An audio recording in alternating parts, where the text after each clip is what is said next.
admit that I am one of the many who thought that a guitar would win him a lady. My teenage years, they were a feminine drought. I thought that a serenade would help out. It seemed to be working for a couple of years. I wrote a few songs and they rolled a few tears.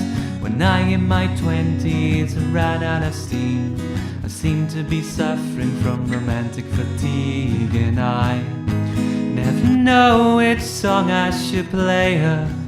Each melody is a memory of an not forgotten failure. So when I get out my guitar tonight to do what I do, remember, I probably didn't write this song for you.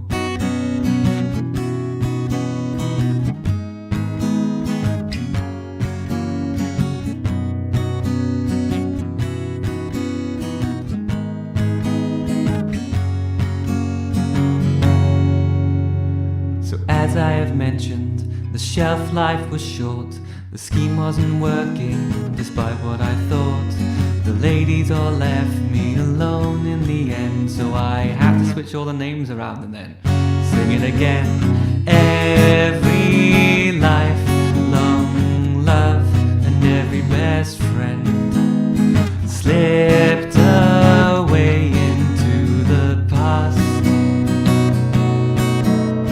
Take my words with caution, I can't pretend that you're the first, won't be the last. No, no, no, no. Never know which song I should play her. Each melody is a memory of a not forgotten failure. So when I get out my guitar tonight to do what I do, remember, I probably didn't write this song. No, I certainly didn't write this song. No, I never wrote a song for you.